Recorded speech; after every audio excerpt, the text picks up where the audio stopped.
ñu ñëw ci perspective 2019 ndax at mi ay fan yu néew a ci des Birima laay doore Birima 2019 bu doon am nga benn bébét. ci wàllu politique ci wàllu santé économie société. ñaar laa nekk dama ne ci média nekk syndical te ñaari fu mu wax ci. waaw kon baral ko waaw kon baral ko benn laa waxoon mais comme bi ci jiitu d'abord da may quand même dama nekk homme public nekk syndicaliste. waaw nga may ma déwénal. ñi may liggéey ndool. njëkkee ko ci université Gaston Berger bi ma nekk. maa ngi déwénal képp ku fay liggéeyal. di leen ñaanal at mi ñu dugg dàq at mi ñu génn yàlla def jàmm ci université ba. di ñaanal bépp liggéeykat bu fa nekk. di ko ñaanal kilifa ya fa nekk le recteur le directeur de course et tous les syndicalistes. li ci kër ak employé travailleurs yi fa nekk cadre yëpp leen ñaanal atum ren mi ñu jëm dàq at mi ñu jógee. su ma jógee ñaanal sama syndicat national bi ma jiite ay nit ay junni nit. ñaanal leen aussi ñoom itam li ñu yokk yàlla indi jàmm négociation yi gën a tar ak yi gën a bari. salaire yi gën a yokk jàmm am ci njaboot gi ak ci liggéeykaay bi ñaan ko central bi ma bokk syndicat CNTS jiite ko ci Mody Guiro sama secrétaire général ak ñëpp ñoo xam ne militant CNTS lañ yàlla mel jàpp ak yenn central syndicat ci àdduna bi yëpp ak monde du travail ci àdduna maa di ñaanal liggéey bi yokk ci at yi liggéey emploi gën a bari ci réew mi ñiy liggéey am liggéey syndicat yi gën a am doole ci maa ngi koy ñaan ci barkeb Serigne Touba sama Serigne beneen bi may wax ci wàllu communication la DER réew man dama jàpp li ci ëpp solo mooy liggéey journaliste moom rek la ñëpp di dégloo ndoo te loo wax ñu di dégloo du dëgg tey fii nga toog nii ñun ñoo ngi toog nii mais ay millions doomu aadama ñooy seetaan am na ñoo xam lu biir ma yaax gëm nañ ko am na ñoo xam lu biir ma yaax duñ ko gëm boo mel noonu nag wala réew mel noonu wala nga yor média bu mel noonu suba ba ngoon li si daan TFM lu dee mat na 5 wala 6 millions de Sénégalais feneen noonu te dama seetlu léegi ci réew mi képp ku bëgg a yàq ni rek wala bëgg a sosal nit rek da ngay dem jege ji organe yooyu comme li am fépp nag du ñëpp am ci ñoo ci mën a am wax loolu leen ñu wax loo xam ni la amoon bu njëkk dama ko gisatul léegi mooy bu ñu la waxee ana nga génne information léegi ci source ba am bu njëkk ñoom damay tooñ Charles mais ñoom Charles ba ñuy def mais bu ci journaliste wax ak moom man bu daan la am jox ma preuve yi mu am ko ba am preuve yëpp mais li su fi nga ñëw ne DER mais ñëw ne Charles DER démb dañ ko doon dóor ci benn jabaru jàmbur rek. subhanallah waaw na dama rek Charles ñëw na xëy bind ko. te loolu day yàq réew que ni am njaboot am famille dama jox exemple yokku jum nga dégg nga da xam nga loolu dafa nekk lu garaaw lu commencé am ci réew mi may ñaan loolu ñu moytu ko bind dafa garaaw xam nga ma jox la exemple gën a ndaw tuuti rek bu ndaw laal ciy jox démb te liir nga dem ci journaux ñu ni le président de la République dafa bàyyi ba ñëpp toog autour d'une table mu attaque son ministre du budget xaas ko ne ko lan moo tax doo ñëw da ngay absenté da ngay def nangam ak nangam may ko sax le temps d'expliquer DER loolu c'est pas vrai je te parle sérieusement ministre ba may du ñoo ko fekk ak may déglu président xam na li may c'est pas vrai fausse information la amul yàlla xam na ni amul Macky Sall sax déjà du traité noonu ses ministres quand même un ministre de la République da nga ko jiite mais sa nawle la kilifa la na nga fekk un ministre devant ses employés nga ko bëgg ko xas devant ses loolu mën na nekk c'est pas possible ministre boo ko def moom fulla ki ñu koy wax moom lañ ko def c'est un IG la inspecteur général d'État c'est le haut cadre de la fonction publique sénégalaise la am na respect bu ñu am envers lui am nay doom am na njaboot am na ñu ànd ak moom nga béykat dafa politique nga parce que la ay adversaire am ñoo ko def ñoo xam ne ñoo moom sax ñoo bokk camp dem bindloo ko ay journalistes ñu bind ko te sans pour autant parce que journaliste bu ñu demoon laajte ni mu la jaaxale même le président bi ni ma ko def jaaxal ko keneen c'est pas bien man def nañ ma ko def ko keneen yow laa bëggoon wax yow xanaa li tax ma ni la benn ponk nga ni ma xanaa yow sa bopp a tax nga non man vidéo ba non man xam nga nag kaamal man grawul kii boppam parce que non man du ko man du wax sama bopp parce que man plateau bi ma am plateau bi ma am 10 20 Sénégal mu ko ci réew mi ñëpp bind ñi may seetaan ëpp ñu lañu bind xeeb ma plateau ma yor plateau bi nga restaurant ci réew laa am te ñaari man rek ma am ñaari waxtu direct par semaine lu ma wax mën naa tontu ni te ñàkk ma fayda man garaawul man ñàkk ma fayda mën naa tontu ci réew mi laa dëkk bu ma defoon lu bon bind nañ ko bu yàgg lu c'est pas son problème mais quand même ñeneen ñi ngi koy def te ñu ay kilifa ci réew mi nañu bàyyi ku mere nit dem seet journaliste bu ñu nangu loolu du ñëpp nag boo seetloo ñi baax ëpp sax ci journalisme bi ñi bon ça c'est la vérité mais quand même di non c'est important ku mere nit dem seet journal jox ko sax li nga am mu bindal lu la neex loolu lañ ko war a arrêté ci réew mi ngi yàq Sénégal donc loolu daal laa noo man sama ci ak moo sañoon loolu ren année bi ñu jëm nii lu ñuy wax ci nit ñu am preuve bi ki def bu ñu ko bindee moo def mais ku deful waxul ñu bindal la vraiment je suis que loolu tooñ falamante koo bokk loo bokk li ñëpp bokk dañ koy pencoo mais kenn di ko paacoo. bii duma may gars yi commenté si damay jàll directement ci Malal. yes maa ngi ñaan naataange ñaan jàmm salaam pour réew mi naataange pour ndaw ñi mais man ñaar laa bëggoon. xawal benn laa wax waaye yéen ñëpp nag ci ñaar ngeen di. bu yàggee moom dinañ fi fanaan. benn bi d'abord kaso yi la. barki démb laa fa gëj doon def benn concert ci prison camp pénal dans le cadre de suñu benn liggéey bu ñuy def.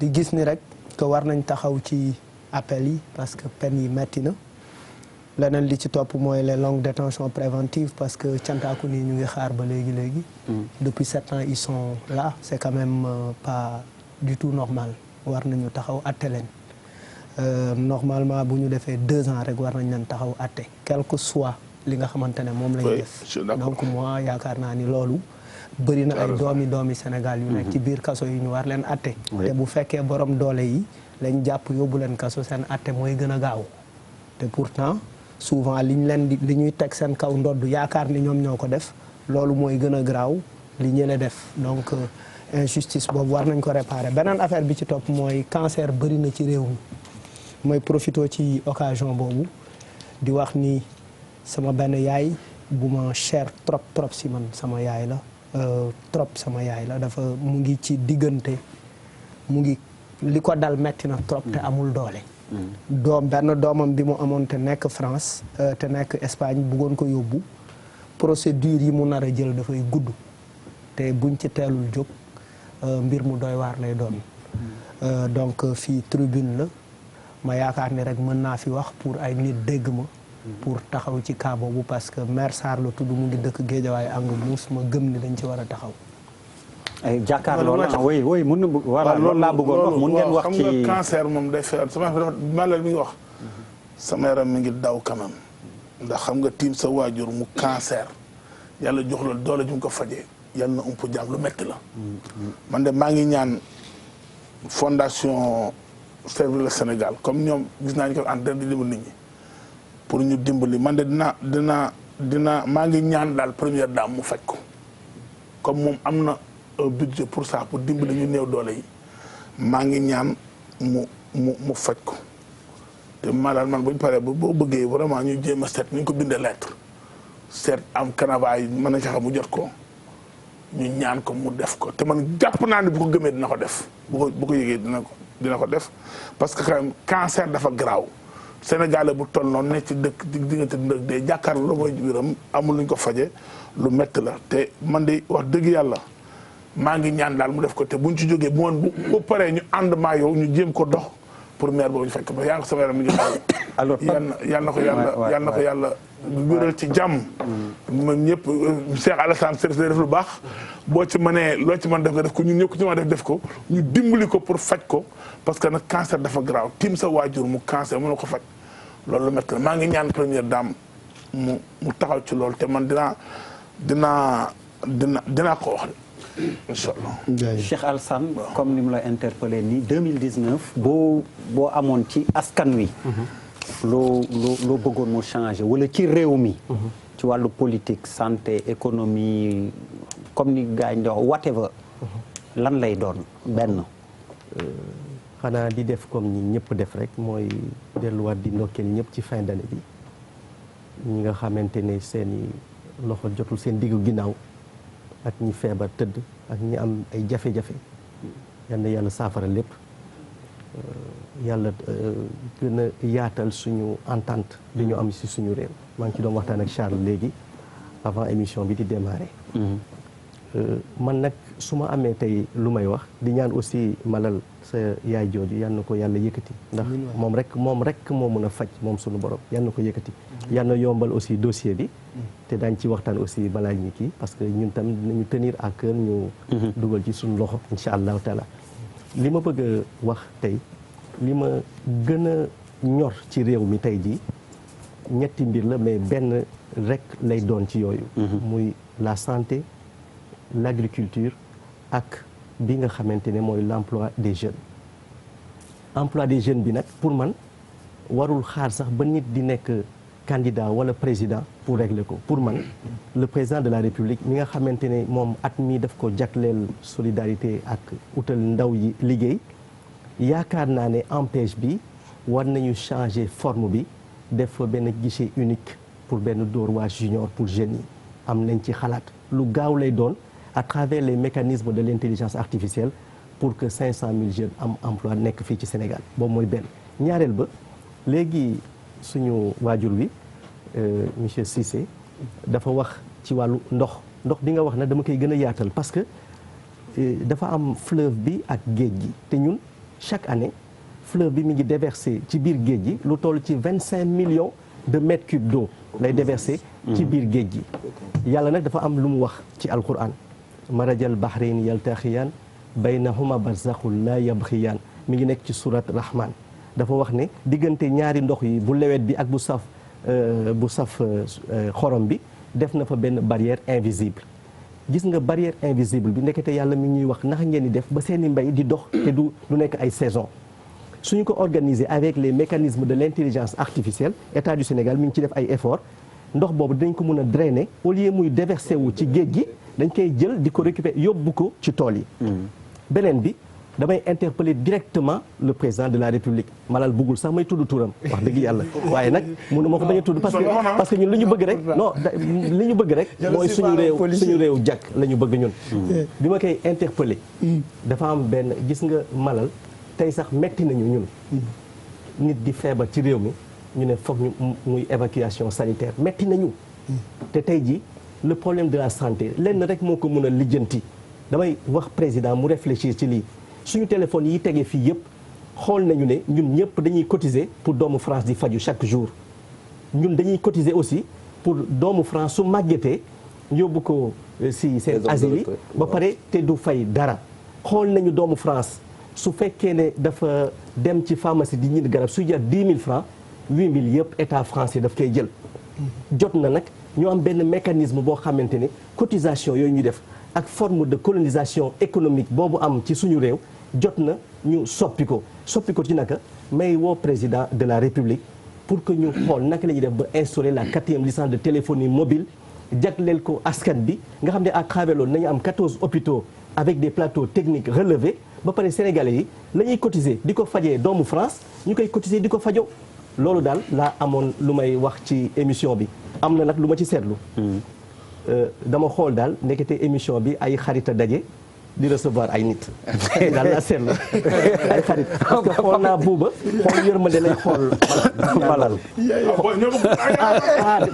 non buuba yaa maamata yaa naa maar xam nga lool fii ma adversaire kay gaan lañ buuba yaa naa maar la bokk mooy seen parrain de man fu ma bokk maa ngi leen di remercier bu baax heureusement loolu seede boobu rek laa bëggoon dégg mu jóge ci yow buuba maa ngi leen di remercier aussi boo bàyyiwul sa déclaration yi ngay dugal ci jàkkaarloo bi di waxoon nga fi émission bi dañ ko créé pour daaneel Macky Sall yaa ngi dem yoon boobu balaa nga ci tu voulais dire quelque chose ci li mu wax man dama la doom nii rek nuyu la noonu li ma wax nii nuyu rek non du sànni xeer non on a compris du sànni xeer alors Papis voulait juste dire quelque chose par rapport ak li nga wax li ma par rapport ak temps de parole bi nga joxe si oui dafay prolonger un peu li mu wax parce que man dama bëggoon arrêter un peu lu ma métti gannaaw bu ma baaloo Sénégalais yi meilleurs vœux et tout muy dernière émission bi man kaaw péage bi moo ma jaaxal péage bi nga xamante ne Sénégalais yi yëpp ñoo ko bokk ma koy dund am une très très grosse déception par rapport ak bi ñu annoncé la tarification baisse des tarifs c'était au mois de juin le président de la République wax ne dina wàññi tarifu péage bi à la suite de l'accident bi amoon si mu tole ñëpp applaudir ne il était temps que ñu dem à réduire le prix mais tey man li ma dégg depuis toute la semaine genre spec xaw ma nu mu ko mën a tuddee.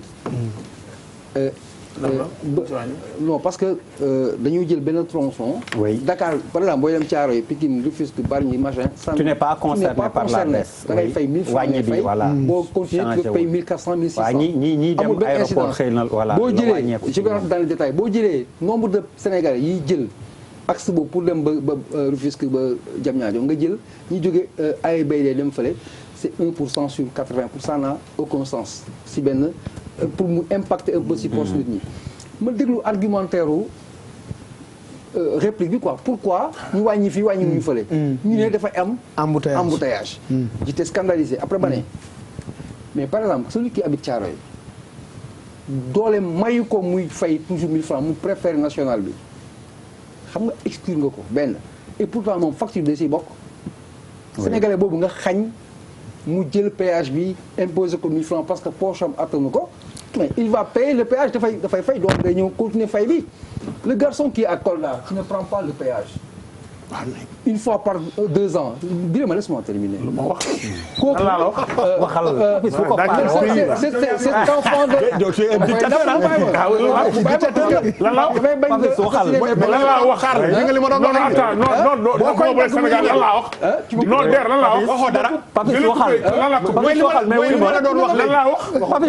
Papis s'il te plaît waxal mais wuy ma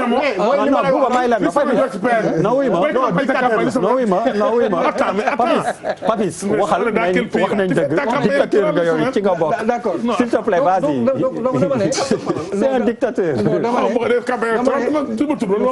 ne laay wax ma ne ki nekk Kolda. oui ki nekk Kolda nga xam ne par 2 ans la ci dugg. au même titre que celui qui prend le péage toujours. tous les jours oui. Donc on renforce des gens. sans avoir aucun intérêt. li ma bëgg malheureusement je vais aller dans ce sens am na problème yoo xamante nit ñi moo koy régler boppam parce que le péage. On n'est pas obligé de le prendre. Si on ne le prend pas, ils vont revoir les choses. Parce que ça a été pour man benn naxaate. C'est comme les Allemands. Non, waaw parce que le péage sans les usagers du dox. seen li ñuy war a objectif bu ñu war a am pour jot seen xaalis du dox. Nous sommes les clients d'abord. Et c'est chez nous. du ma extrémiste wala dara mais sawaay nit boo ko promettre benn affaire na am au moins benn mos parce que 1000 francs c'est pas donné à tout le monde. Et j'ai vu des gens qui ont déménagé qui étaient en banlieue dox nañu dellusiwaat parce que. Frais péage bi mensuellement lu mu leen di coûter dafa cher plus de carburant c'est énormément de problèmes mën nañu ko wàññi Birima. Alors Charles je viens à toi pour perspective 2019. waaw xanaa rek ma may rek dinaa baalu ak bu fekkente ne mes propos ont eu à heurter. di baalu ak si loolu. waaw ba mu kay moom dem si dëkk man je le confesse. je pêche en action par omission en parole et en pensée donc je demande pardon. d'abord à Dieu et puis yéen ngeen baalu si loolu. baal nañ la. waaw beneen affaire boo xamante ne der mooy que man dama souhaiter que 2019 dama am rêve. rêve bi mooy que le Sénégal à l'instar des dragons d'Asie Sénégal nekk benn lion économique. ñun ay lion la ñuy wax des jàmbaar ñu nekk si wàllu bu nekkee wolof la ñu ne jàmbaar économique bu nekkee si tubaab ñu ne le lion de l'économie d'Afrique mais loolu pour mu am faw ñu changer faw ñu gën a discipliner te gis naa. suñu doxin ak suñu nekkin suñu waxin suñu jëfin ci biir dëkk bi ñu jaarul ci discipline. duñu dem duñu émergent duñu musa émergent dafa am lu mu laaj dëkk bi sànq suñu grand frère wax na ko tabax la chose la plus importante du chose sax mooy l'être le plus important boo xamante ne Sénégal moom rek la am mooy d'abord nitam te nitam mooy sénégalais ga sénégalais dañ koy tabax doo ko bàyyi muy dem dañ koy tabax. saak la boo xamante ne da nga siy dugal xam-xam dugal si personnalité dugal si loo xamante ne dina ko may mu am beneen mentalité du dul mentalité wu rentier parce que suñu dëkk lu ko gën a sonal bu fekkente ne parfois dañuy wax yenn affaire su secteur privé dañu am yenn saay comportement de rentier bu ñu xoolee dragon yooyu pourquoi ñu dem dañu bàyyi comportement de rentier dugg si comportement d'entrepreneur lan mooy indi entreprise mais da ngay def lu nga mën te lu nga mën entreprise légère la boo gisee chinois yi di fi ñëw di fi indi seen entreprise textile c'est pour defar loo xamante ni moo gën a léger ñoom ñu am seen xaalis di mën a dugg yeneen marché yi mooy lagawaa ak yeneen pour mën a def yeneen investissement yoo xamante ne ñooy gën a diis wante balaa ñu àgg foofu bàyyi chinois yi di ko def ñun nañ ko xalaat dafa am benn sursaut national boo xamante ne war nañ fa àgg mais nag balaa ñu fay àgg faut que 2019 bi janvier bu rombee février ñëw dañu am benn rendez-vous bu am solo muy la présidentielle te présidentielle ga nit yi war nañ voter librement ànd si apaisement ak transparence bu ko defee ñaari weer lañ am benn bés la ñuy jaar bu fekkante ne yàlla loolu la ko tuddee muy le 24 bu dee yàlla tudd na deuxième tour ñu dem deuxième tour yàlla rek a xam nit yay def seen choix yàlla rek a xam wante nag suñu rendez-vous yëpp mars bu jotee ñu dugg si loo xamante ne moom mooy jublu Sénégal di ko yóbbu si kanam te man pour man loolu mooy suñu enjeu bu fekkente ne le président est reconduit ñu ànd ak moom pour les 5 prochaines années réussir le pari boo xamante ne mooy doon parce que son pari mooy doon suñu pari bu dul loolu yàlla leneen la ko tuddee ñu defee tam noonu man daal loolu mooy suma rêve que le Sénégal devienne un lion de l'économie en Afrique ñuy wax leneen lu dul ay parrainage di perte suñuy temps si ay wax yoo xamante ne pour man passé nañ ko en 2000 quand nous avons fait la première alternance. Alors Bouba Ndour Charles évoqué na fi politique société économie emploi Cheikh Alassane Sène dund na ko santé Malal laal na ko biri moom presse bi la wax Papis péage bi yow fooy fële. waaw bon man déjà je pense que ñett la am de mën na ne. yu gàtt rek comme maye naa ñaar war naa man maye ñett jëlal mais nga baral. non parce que en fait en réalité je pense que bon quand même directeur du programme mu télé bi la am naa occasion wu saafonteeg téléspectateurs yu baalu leen ak yooyu loolu donc dama koy leb pour ne pas prendre trop de temps mais dañu am benn échéance comme ni ko Charles waxee bu am solo muy élection présidentielle yi mu nekk responsabilité état du Sénégal mu organiser ay élection yu jaar yoon kii war a gagné bu vraiment jaar yoon loolu moom ñu ngi ko ciy xaar plus que élection législative yi passé on veut pas beneen élection bu mel ni élection législative yi passé dañu bëgg élection yu clair yu leer ki ko war a gagné ko loolu am na solo beneen bi moom mooy quand même gars yi tukki nañ fii il y a une semaine indi fi 7000 et quelques milliards 7356 et je pense que aujourd'hui waaw maa ngi xaar sama wàllu ba léegi waaw 7000 et quelques milliards non waxuma dara j'ai rien dit. ay ca bismillah. non dama ne 7000 et quelques milliards yooyu. waaw. intention loo ciy xaar ay waaw def leen ndànk rek. ah non il faut précis waaw mais non xaar rek ma parce que mu bàyyi ma daal. bàyyi leen mu dépenser 7000 milliards. waaw dama ne sénégalais bi. bii dox ci biti. nee nañ ko dem nañu France def daje nañ fa retrouver nañu 7000 et quelques milliards.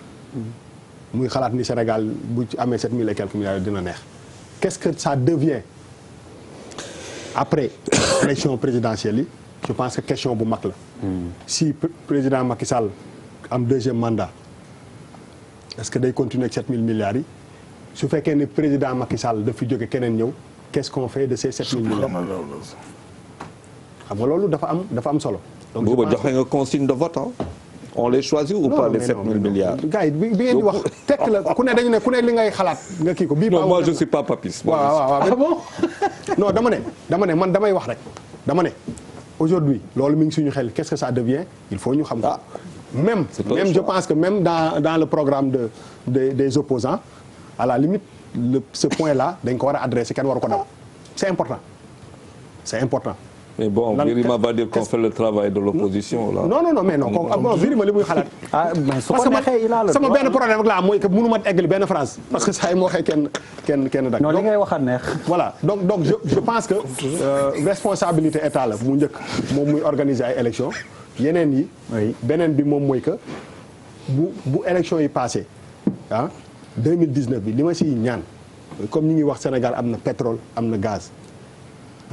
seen dëkk yooyu ñu yore di signer même 7000 et quelques milliards bu fi ñëw lépp luñ ciy signer mu doon intérêt réew mi bañ a jëlati suñu koom-koom yeeg si li ñu mën jox ko pitim réew ñu yore ko loolu benn affaire beneen affaire mooy que quand même on a une équipe nationale buy dem Coupe d'Afrique non c'est important.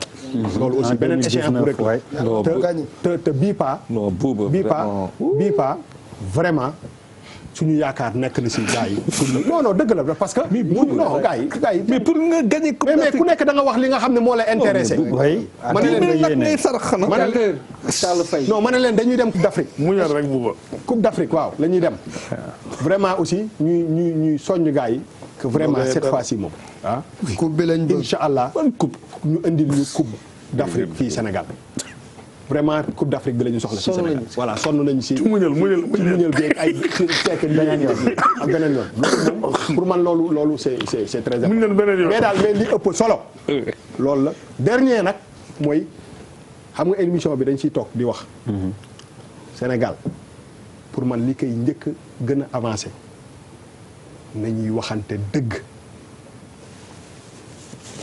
il faut que nit ñi taxaw waxante dëgg bañ a naxante Sénégal dafa bëri naxante les gens ne duñ ci gën a bëri duñ la wax dëgg et presque à tous les niveaux boo seetee pour man li ñu gën a tardé dëggantaan mooy que duñu wax dëgg duñu ay nit yoo xam ne dañuy jël suñu responsabilité parce que gis nga pour man boo tax jaaree si yoonu dëgg bi nii jorul ngay nekk benn intellectuel sax benn nit bu jàng parce que c'est tellement simple et c'est tellement vrai donc je pense que suñu leader yi ñu nar a am ëllëg li ëpp solo moom mooy que ñu tàggat nit ñi si ñu nekk ay nit yoo xam ne déjà parce que boo nekkee si dëgg di nga nangu liggéey di nga bàyyi caaxaan et di nga mën a jàkkaarloog ñun je pense que daal man loolu mooy sama dëgg. Pape Djibril alors perspective 2019. man je pense que bala ñu def perspective foog ñu def état des lieux d'abord. li mu waxoon li équipe gouvernementale bi fi nekk li ñu wax. kon ñëw politique ngay wax. li ñu waxoon en 2012 non en fait ça touche à tout hein. ok c'est-à-dire que bu fekkee ne dañuy dem perspective du ñu def lii ñuy def ci Afrique surtout Sénégal mooy. du ñu def suivi évaluation. on n'évalue pas dañuy def dara après jóge ci defaat dara moo tax finalement on est dans un éternel recommencement lu ñu def tey suba ñu defaat ko donc il nous faut faire l'état des lieux te li bu wax dafa am solo mooy sans complaisance. te ñi koy wax tamit wax ko li wajhillahi taala ngir jëmmi suñu borom rek bañ cee dugal seen bakkan bañ cee dugal intérêt personnel wala intérêt bu teew waaw loolu je pense que ne loolu c'est important beneen bi mooy j'ai une pensée toute particulière pour yaayu malal bi mais je pense aussi à toutes ces mamans toutes ces dames qui ont le cancer et qui n'ont pas un malal te bu fekkee ne première dame dafay continuer di intervenir dans ce sens pour des individualités dafay renseigner sur une seule et unique chose mooy l'état de notre plateau technique médical loolu rek la c'est-à-dire que dafay renseigner rek ne mbir yi demul ni mu war a demee sinon kon du ñu soxla di solliciter ay aide surtout Mondiovision comme ça pour ñu ñëw jàppale la ak yooyu je pense que ne bu fekkee ne jàppale nañ ba ku jóg mën a faju ku jóg mën a jàng loolu mooy pare xeex pour éducation nekk une réalité mais pour xeex pour les inégalités parce que loolu mu yor ñëpp ci war a bokk yem c'est peut-être parce que dafa am ñu seen loxo gudd ñu ciy jotin boo xam ñeneen ñi duñ jot pour man loolu c'est une injustice qu'il faut combattre leneen li mooy les perspectives toujours président de la République moo ko waxal boppam moi je suis très satisfait ci congrès d'investiture bi mu def dafa wax ne bu faloo en 2019 dafa am 5 initiatives yu muy attaqué pour man ces 5 initiatives doivent être systématiquement logées au passif de son bilan parce que pour bilan am rek foog passif am ak actif. bien sûr. comptable yi xam nañ li may wax. bien sûr actif ak kii bu njëkk bi dafa wax ne ci 5 initiatives bu ci njëkk mu ne la jeunesse lay kii mu ne parce que ça constitue 63% ci ci Sénégal mais jeunesse boobu la prise en charge de cette jeunesse aujourd'hui problème la. pourquoi ñu am une jeunesse désœuvrée tey xamuñu fu ñu jëm. maa ngi koy wax keroog naan dafa ñu mel ni ñu nekk ci benn triangle de Bermude de l'esprit. xamatuñ fu ñu jëm. yaa ngi dégg donc jeunesse boobu il faut que ñu mën koo orienter jox ko li nga xamante ni moom mooy dayoom. te su boobaa il faut que ñu d'accord ci am un consensus très fort ci lan la ñu bëgg jeunesse boobu devenir. loolu mooy première bi mu wax moom. beneen bi mooy économie sociale et solidaire. kon dese nañ ci lu bari damay wax tout le temps ma ne saa bu ñu waxee politique inclusive rek mooy nekk ko. su ko nekkee kenn du ko tudd. parce que dafay couler de source. loolu mooy la deuxième initiative. l'autre initiative mu ne économie numérique mais sëriñ bi mais loolu tey jii dëkk yi nga xamante ni yëpp bëgg nañu dem ci benn niveau de développement bi mais économie numérique moo ko fa yóbbu start-up yeeg xale yi mën a xarañee ci li nga xamante ni jamono foofu la toll pour ñu mën a absorber li nga xamante ni moom mooy emploi bi mais bala ngay régler emploi da ngay régler employabilité d'abord il faut que les jeunes aient les aptitudes pour pouvoir prétendre à un travail mais décent donc te gaw mën a économie numérique boobu man le principal blocage aujourd'hui c'est la mammouth bi fi nekk muy Orange moo étouffé ñooñu ñëpp te président wax na ko bi ñuy rencontrer le secteur privé der yaa ngi fa woon à Paris bi muy rencontrer le secteur privé nee na Orange dimbali leen ma ngir yàlla ngeen bàyyi ñiy góorgóorlu ci domaine bi au moins ñu mën a émerger mais loolu président bu tollee foofu warul ñaan dafa war a jël décision pour l'environnement encore des affaires pour xale yi mën a émerger beneen bi mooy transition agrico-économique booboo ci ëpp solo mooy la 4e initiative transition boobu mooy lan aussi bien nee na sax alimentation pour les générations futures la mais tey jii tey ñi am conscience yëpp tiit nañ ci seen doom ndax dina am kër ci seen doom ndax dina am ëllëg foo xamante ni dina mën a dund ci jaww ji nga xamante ni yàq nañ ko te gis nga loolu mooy développement durable mooy ñun tey ressources yi ñu am comme c'est des ressources limitées nan la ñuy mën a def ba jëfandikoo ko te du ñu yàq li nga xamante ni génération future yi ameel nañ leen ko te loolu du yem rek ci lu ñuy jëfandikoo mais loolu la François Hollande tuddee la promesse républicaine mooy que ñun tey kenn ku ci nekk ci ñun lan la war a sacrifier pour que la génération précédente puisse vivre mieux te loolu ñi fi nekkoon am na ci ñoo xam joxe nañ seen bakkan am ñoo xam joxe nañ seen deret pour que ñun tey ñu mën a am tawfeex nga xamante ni moom la ñu am la 5e initiative DER nga baal ma ci guddal bi mooy industrialisation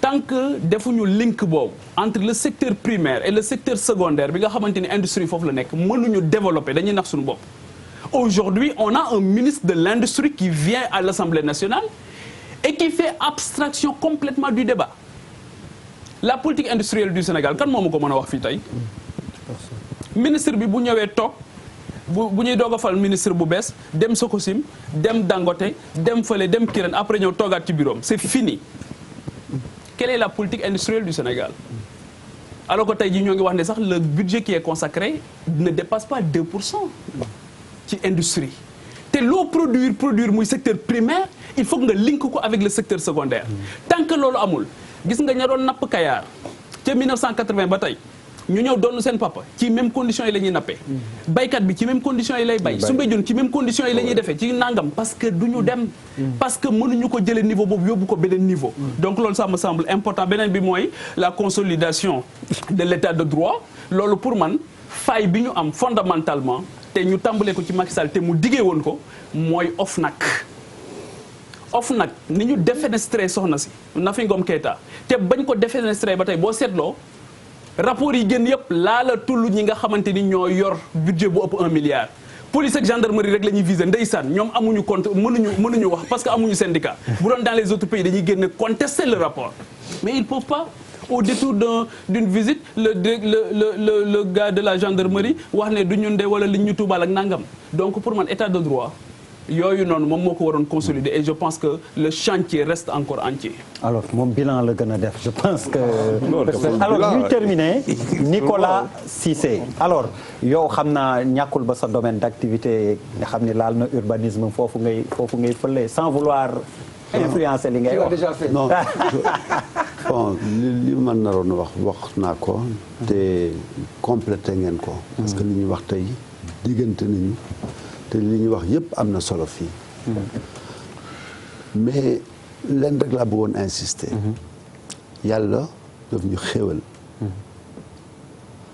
amul benn suuf ci àddina bu gën a baax suñu suuf si Sénégal du réew tool la tool bu nu roog àjjana xam nga kan nga koy laaj sama mbokk naar yi bi ñu doon war seen fas naari góor romb fleuve Sénégal ñëw dañu doon yegg si tiit ay nit ñu rafet ay jur bi mu baax gàncax bi jóg ndox mi di walangaan Youssou Ndour way na ko ci wàllu mar naan marul naan ndox ak ñi wala ngaan. waaw non man Saalum laa. waaw mais sama maam moo tudd bu Saa nekkoon waalo mënu ma ko gën a nekk man. Sénégal lu rafet la. xam nga fan nga koy gisee. doom yi ñuy jur. da nga leen di gis sopp leen. jabar yi ñuy takk. da nga leen di gis bëgg leen. xarit yi ñuy jege. dañuy leen di gis sopp leen.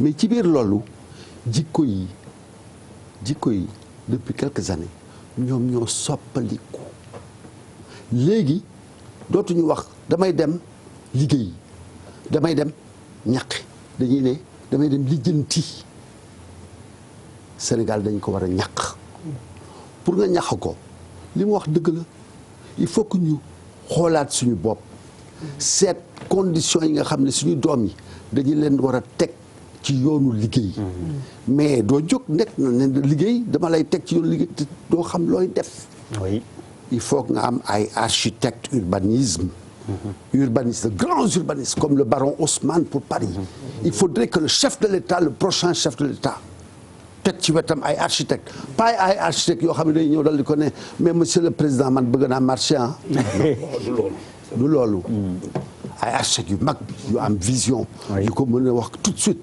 monsieur le président soo bëggee jëm fii nii la ñuy joxe liggéey xale bi soo bëggee jël éducation bi nii la war a doxee soo bëggee gis université bi nii lay demee jox ko ay idée parce que réew bi dafa soxla lenn loo xam ne dafa essentiel loo xam ne ñun les hommes de culture Fou Malade mën na ma ko wax mën na ma ko seede am na fi mooy l'imagination c'est l'imagination créatrice c'est elle seule qui est proche de celui qui nous a créés et c'est ce que le Sénégal a am nañu ko jëf loolu laa bëggoon wax.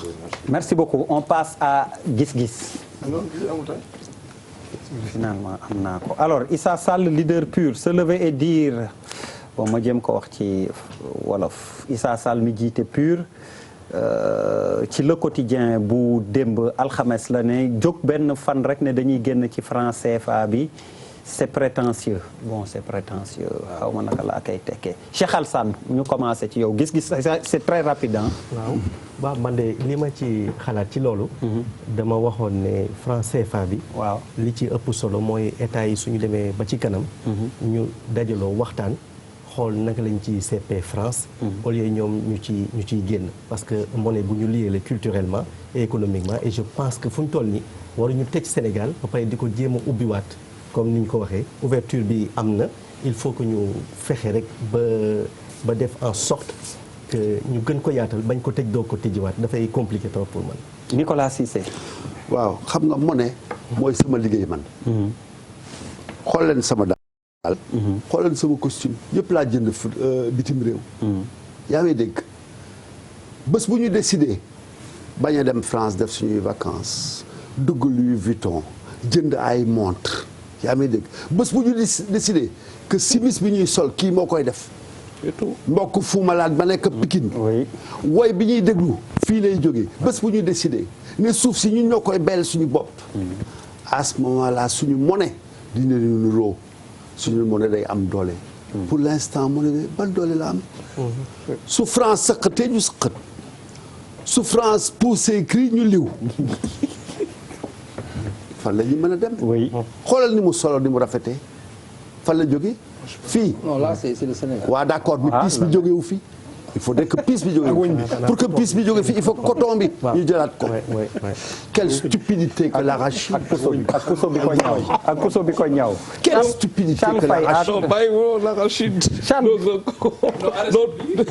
arachide non bàyyi ko mu dem bàyyi dem non xam nga lan lay tubaab bi du ñu def gis nga le fruit du baobab actuellement buy bi mu leen di rey uul bi mi ngi leen di rey karité bi mi ngi leen di rey nañu yeew il faut ñu yeew mais attention politiciens yi juste pour me terminer politiciens yi ils ont besoin d'hommes de culture parce que amuñu culture non grand bu di fi gëj mais Aïcha Charles bu di fi gëj grand Charles yow mujj nga fan grand bi non bu di fi gëj ko 100% d'accord Fou Malade Malal baal ma Fou Malade bëgguma. non tu le fais exprès pour les. non je te promets. mais dit l'autre jour mais fou.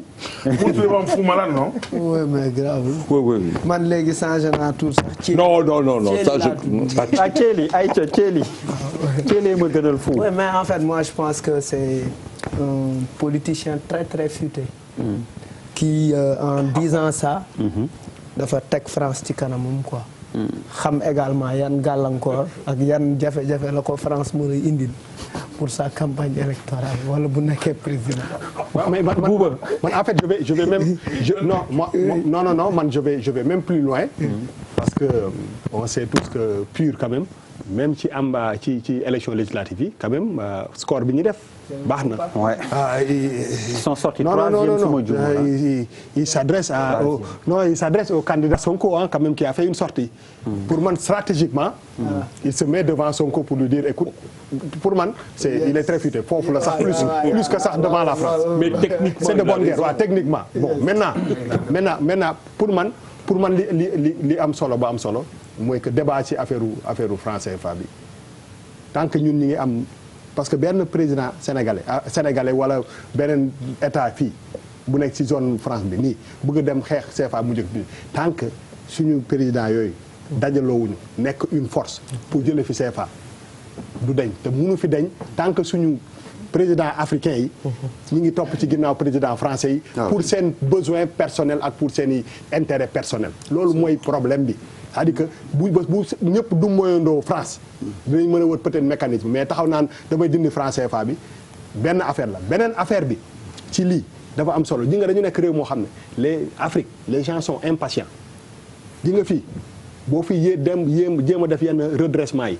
bëgg couper yenn affaire yi nit yi duñu la xaar ngay def affaire dans le long terme gars yi dañu bëgg nga falu léegi.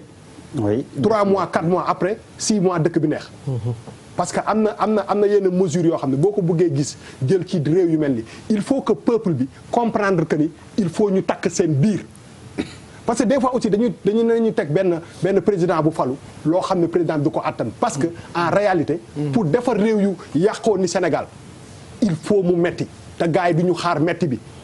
dañuy bëgg boo faloo léegi 1 an après réew mi neex ñu naan xaalis baa ngi daw te amul benn magicien xam-xam boo munti am réew mu mel ni ay Afrique yi nii pour nga defar ko il faut que mu metti tuuti ça devient dissertation gis-gis en fait man li ma du ma dugg topp si explication politicien parce que pour man la question monétaire dans tous les pays sérieux ñi koy concevoir di ko déterminer ça n'a aucun lien avec les politiques ak yooyu c'est des techniciens c'est un cas très technique affaire monnaie du lu ñuy toog nii rek parce que je suis contre la France wala je suis contre les États-Unis non dafa am ay économistes des gens qui conçoivent la monnaie qui comprennent les mouvements monétaires qui comprennent les incidences nga xam dafay am ay fluctuations nii lay ñëw dans 10 ans li mu am conséquence li mooy rapport yi continentalement parlant géographique c'est une question technique il faut laisser aux Sénégalais techniquement am nañ des gens peut-être mieux outillés wala des experts outillés qui sont des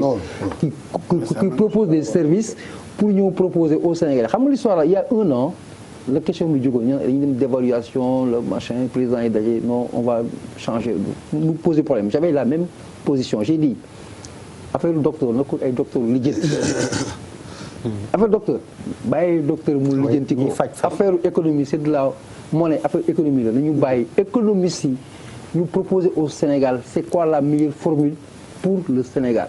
waaye man far naa France contre les États-Unis nañ dem fii nañ jël. Bouba n'est pas d'accord je suis désolé il a le droit s'il te plaît décision technique mais day nekk décision politique. non mais non c'est pas décision politique c'est une volonté politique. s'il vous plaît non attends c'est une volonté. gis-gis c'est pas le politique. mais l'expertise elle est économique. s'il te plaît Birima tu as la parole. am genre wax yoo xam ni man du ma ko tontu quoi. du ma ko tontu xam nga toog rek di ratatatat ci télévision boo dofee ñi lay déglu nit lañ xam nga lu yàq réew mi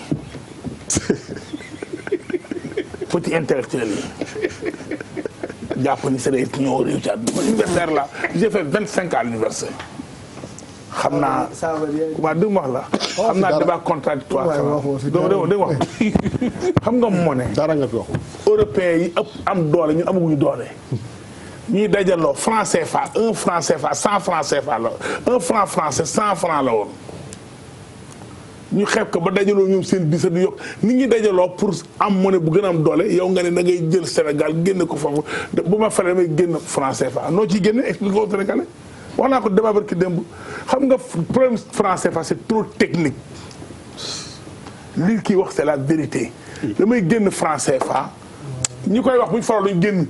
billaay. maa la ko wax tey maa lay xool ñu may xool. ànd naa ak yow de. bu ñu faroo duñu génn. Birima je suis d'accord avec toi. mais projet la bu ñu faroo duñu génn. mais projet la. dama ni duñu génn du projet duñ ko exécuter. dafa leer nañ. pourquoi. duñ ko exécuter dañ dem. mais pourquoi. dama ni. Birima franc CFA.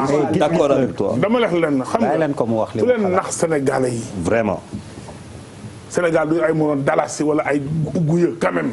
tu as raison Birima. te boo génnee moyens yi nga am ci doole yi Sénégal am pour moneem du doon dara vis-à-vis dollar ak euro. allez Pape Djibril. ay damay génn duñu mës a prétendre. Pape Djibril gis-gis. waaw man li ma bëggoon wax mooy Issa Sall wax. mooy li ma bëggoon wax par rapport à la monnaie mooy c'est une question c'est vrai technique mais aussi il y a l'aspect symbolique derrière bu ñu ko occulter ci débat bi. technicité bi dëgg la loolu moo tax bi suma papa Nicolas Cissé di wax ma bëggoon ñu bàyyi ko mu wax parce que dafa aborder lu am solo. yaa ngi dégg waaw tous les aspects yi mu aborder ci question bi ak ni mu ko wëree dafa am solo mais daf ci dugal patriotisme économique daf ci dugal préférence nationale. daf ci dugal yooyu yëpp donc c'est pas seulement une question technique. boo xam dañ ko war a bàyyi avec les techniciens parce que depuis l'antiquité il y a des techniciens qui vendent leur pays il y a des gens qui sont très bons techniquement mais c'est pas des patriotes du ñu gëm seen réew jaralu leen dara yaa ngi dégg donc li ma wax mooy il faut mener le combat sur tous les fronts politique symbolique et technique. Merci. Le deuxième gis-gis bi ci topp Robert Bourgi Karim Wade sans son père n'existerait même pas l'observateur bu démb su ma juumul jeudi Karim Wade bu dul woon papaam du bon xaw ma naka tamit laa mën a traduire la du doon dara daal ci réew mi noonu laa ko mën a waxee fu malaat yow mii laay dooree. élection bu jot mu jéem a influencer opinion bi quoi. c'est-à-dire il nous fatigue quoi. Et puis il n'est pas sénégalais c'est-à-dire oui mais je sais pas bon mais je veux dire à chaque élection mu fexe nu mu influencer opinion bi c'est-à-dire boo leen ko xoolee il n'intervient à chaque fois qu'à 3 mois des élections daaw nii la demee su Wade nii la demee Wade quand même alors Bouba Ndour waaw mais non mais xam nga ñun dañu def fii ay élections en 2012 yoo xam ne je pense que position wu Karim Wade y compris Mariel Talla ak keneen y compris Mariel Talla ak Y'en a marre ak Bouba Ndour ak Khadra Faye ak keneen position wu Karim Wade si côté papam joué ci rôle bu rëy damay wax tout le temps que ni Macky Sall bu nekkee président sax ca Karim Wade la commencé kenn mënu ko fàtte maintenant Ablaye Wade xeex na 40 ans xaw ma 30 ans au pouvoir bi 26 ans 26 ans waaw 26 ans la CREI yi baax na ak baaxul ak dugg na fi génn fi je pense que Karim Wade opportunité la am pour li mu wax ni mu prouver le contraire waaw loolu la am xam nga lu tax il a les moyens financiers am na ko yor na xaalis te ndaw la te sénégalais la non mais quand je dis non dama ne waaw non mais Karim sénégalais waaw mais li ma doon wax parce que Karim yaa ngi Robert Bourgi du sénégalais Karim mais juróom-ñaari non attends je réponds pas waaw mais non mais après non dama ne voilà kon d'accord dama ne non dama ne maintenant bu dee Karim Wade ñëwaat na ci dëkk bi ànd ak paa bi mu couvé ko nii comme ko daan couvé day prouver li mu wax Karim Wade il est jeune il a de l'argent c'est un Sénégalais il n'a qu'à démontrer aux Sénégalais que moom il existe sans son père loolu moom mooy challenge bi gën a mag bu mu war a def je pense que loolu ci loolu la ko gars yi di xaare donc pour mu exister la première chose à faire c'est que nit ñi nga xam ne dañ leen bëgg a jiite nga ñëw toog jàkkaarloog ñoom wax ak ñoom. Birima gis-gis. dama sonn ci kenn waxal keneen passe na. foofu ma ne. gis Diaw alors jëlal. moo ci wax waaye. waaw c'est li mu mën a comprendre li mu wax am na cohérence quoi parce que boo xoolee xam nga maintenant ñu ngi wax Karim Wade en termes politiques quoi candidat la ak dina du candidat. nit nag xam nga candidat à la présidentielle dafa war a nekk benn aboutissement benn processus par exemple dans le cadre d'un parti nga am benn vécu ñëw ba nekk ko mais Karim boo xoolee tout ce qu'il a été c'est des nominations c'est pas un cursus bu normal politique social bu muy jàll ba nekk ko sous ce rapport il a raison maintenant. lu ko prouver Pape Djibril Fall. voilà. man su ma gis-gis ci lii mooy que ne il faut wax naa léegi le rôle de la presse aussi. c'est-à-dire que on tend le micro du moins à tout le monde et à chaque fois on dañuy jël les petites phrases yoo xamante ni du ñu apporter absolument rien du tout. Mais que vaut la parole de Bourgi dans cette affaire-là?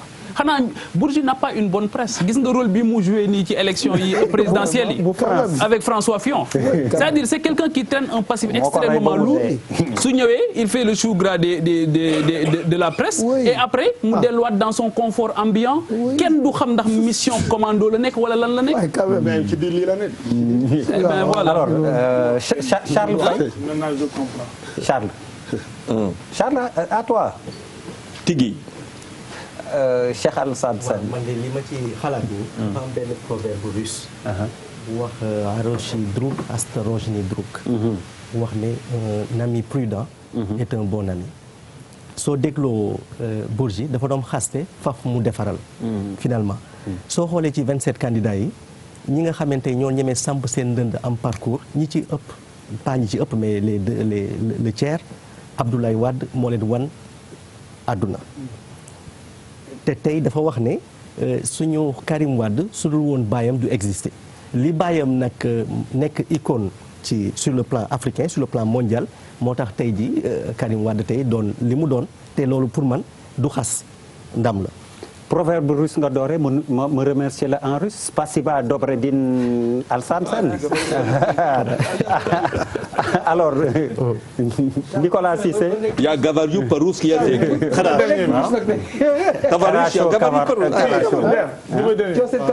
Oui. Nicolas Cissé s'il vous plaît ñu dégg ko. waaw xam nga man dama fonk nit. ak nu mu mënti mel. dama ko fonk mën naa génn sama kër gis kenn koo xam ne ma nga ca bunt ba sëgg amul dara mais su may jaar dama koy xool dama koy fonk parce que kooku mën na ma indi lu bari.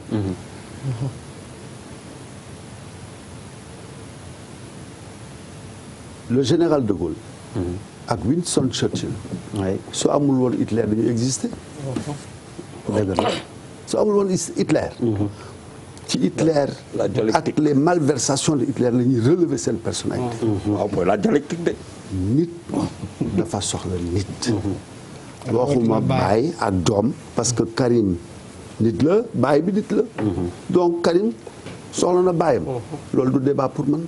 encore une fois kii débat bi mu ñu indil c'est le même débat que sur le franc CFA c'est inutile. tu vois ce sont des phrases grosses et vides. ça veut rien dire. alors ñu jeexalee suñu compatriote bu am jafe-jafe semaine bi ca Italie bi muy football di Kalidou Koulibaly ay yëfu racisme daal ba lu am ci carton rouge coow li ci dikkee moom li mu ci jot a wax ba Cristiano Ronaldo quand même ku ràññeeku ci football apporté ko soutien jàppale ko wane ni àndul dara ci saaga yiñ ko doon saaga ca match ba amoon bërki démb Inter de Milan ak Naples. nee na yar ak respect. dafa war a am ci football bi. Italie la woon waaw public gu Inter nag dañoo réputé raciste seen maire baalu na ko maire Milan ci boppam ak yeneen yi ci xew yëpp ah waaw ñëpp vraiment baalu nañ ko masawu ko. Cheikh Alassane un peu ci li dal Kalidou ak coow li ci dikkee prétexte la rek déclaration Ronaldo bi pour wax ci tuuti rek en 30 secondes. waaw ñi tàmm dem Europe de. gis nañu ne racisme bi mu ngi fay nelaw bu baax. ñi fa tàmm dem surtout dans certains coins. gis nañ ko à Paris dans le 16e dans le 7e. gis nañ ko aussi si yeneen avenues yu am ci dans les grandes capitales. mais li ci am solo rek mooy suñu dirigeants yi ba tey. ñoom ñoo war a am fulla gën a taxawal suñu problème mu immigration bi parce que loolu mooy principal problème bi nga xam ne moo indi jafe-jafe yu mag yi ci am ni alors je vais de l'autre côté Pape Djibril en 30 secondes. li Cheikh Alassane wax moom moo ci am solo je pense que ne bu dee ci à l'échelle des stades moom.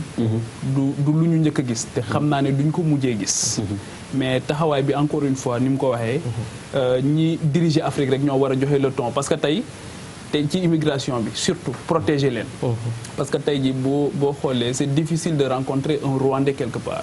wala dafay am soxla bu muy dox ils sont tous chez eux.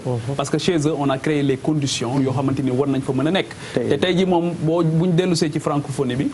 pour wane ne ful laay jaay Dakar francophonie dafa xëy rek ne da ciy génn. daal di def sa langue officielle anglais. xeex bi ne court mais tey jii ministre des affaires étrangères am bu njëkk moo jiite francophonie. moom lañ ko jox donc encore une fois ful la mooy jaay Dakar il faut que taxawaay bi def moo tax encore une fois il faut mener le combat sur tous les fronts. technique ak politique ak symbolique. alors je viens à Nicolas Cissé. waaw man je pense que chaabal nit ku ñuul. dañ ko ragal. ko ragal naar yi dañuy ragal nit ku ñuul tubaab yi dañuy ragal nit ku ñuul parce que soo xoolee ba xool nit ñu ñuul lépp leen yomb su dee rafetaay am nañ ko suñu mélangé ak gaañ yi dal di fël donc quelque part ci seen mémoire am na benn case boo xam ne nit ku ñuul ki daf ko ragal donc c'est pas étonnant que ay manifestations yu mel nii ñuy am il faut les comprendre raison pour laquelle ñun dañu war a xeex loolu mais xeex ko nag mooy ñëw tëral suñu propre intelligence qui est déjà là il suffit juste de le dépoussiérer on dépoussière on le met en évidence alors Birima waaw man je pense que quand même adduna bi nekk léegi dafa mel ni le monde ci boobu moo raciste racisme dafa commencé law ci àdduna te phénomène la boo xam ne man mënuguma ko prouver dañuy wax rek mais noir sax mu doy mais même les noirs dañoo raciste ñëpp a raciste bi dafa commencé law ci àdduna bi man loolu laa gëm. allez merci beaucoup Charles Faye. oui très rapidement ma ni qu'on leur envoie des bananes ils en ont peut-être besoin. Papis Diaw. En fait question bi du question Afrique cette histoire en tout cas pour le concerne le football racisme bi déjà du lu bees deuxièmement c'est la FIFA qui ne joue pas son véritable rôle dans ça parce que chaque fois est-ce que gis nga joueur africain bu baax bu ko amul la preuve quand ils ont même fait un documentaire buy génn sur tous les joueurs africains qui ont été victimes de ça benn partie bi quoi bu gën a symbolique tous les joueurs africains ont vécu ça et la FIFA a les mêmes sanctions ay huis clos benn huis clos ay yu ñàkk fayda ay sanctions. C'est le cas de l'Inter de huis clos. Non donc ça c'est pas ay affaire d'Africains c'est le cas du football dans les autres disciplines sportives bariwu ci c'est dans le football que qu'on vit ça de façon manifeste c'est tout simplement parce que ñi ngànk FIFA ils sont pas concernés parce que majorité bi gère FIFA mais ngeen baal ma c'est discriminatoire parce que tubaab bi ñoo fi ëpp ils sont pas directement visés parce que li am ni demain ça va se passer de la même façon et ba ñuy màgget ba ñu leen di ñëw ça veut dire donc la responsabilité incombe à la FIFA moo war a jël ay mesures yu drastiques parce que quand elle s'est attaquée à la corruption tu as vu ce qui s'est passé dañuy emprisonner ay ngandamam kilifa à des peines de prison déggati nga léegi ay corruption wàññeeku na de ils sont en train de maîtriser la corruption dans le football parce que daf leen intéressé donc la question du racisme cri de singe yi c'est la faute à la FIFA. alors Bouba Ndour. non mais man je pense que honnêtement lii prétexte la rek mais mënuñu recréer àddina bi c'est-à-dire que relation entre nit ku ñuul ak tubaab pour man foofu laa koy indi que dëkk France man mi dëkkoon Amérique ak ñeneen ñi dëkkoon feneen nit ku ñuul il faut mu comprendre dara que fu mu yeewoo ay tubaab nekk fa budul ci stade ba ma nga ca liggéeyukaay ba ma nga ca métro ba ma nga feneen donc je pense que wax ci affaire ci stade ala xam nga fii sax au moins yaa ngi xeex pour sa équipe mi ngi xeex pour gagner à la limite même boo amul raison yu valable pour nga wax nit ki nu mu tudd tu es un singe wala dara la waaja waxoon Zidane ba mu mbëkk ko parce que bëgg na gagner loolu benn acte la mais je pense que il faut ñu dem en profondeur pour dire que lii moom mooy symboliser la relation entre nit ku weex ak nit ku ñuul boo dëkkee ci dëkku tubaab yi fi am tubaab bi weex da ngay dund racisme guddi da nga koy dund alors Fou Malade dans tous les domaines. ayca bu doon maay moom damay démissionné. démissionné fan. ci football bi ci football. damay démissionné dem jouer ji beneen dëkk pour mu gën a yomb quoi. alors Fou Malade dernière intervention Thiely excuse-moi ci 2018 bi dans l'émission Jàkkaarloo bi ñuy ñaanal ñëpp atum 2019 boo xam ni naataange tawféex képp ku am jàngoro yàlla na ko yàlla saafara defal Sénégal yëpp tawféex vraiment beesalaat pas-pas yi yàlla defal ñu jàmm ci njaboot yëpp incha allah jërë ngeen jëf jàkkaarloo bi ba àjjuma bi ñu dëgmal incha allah.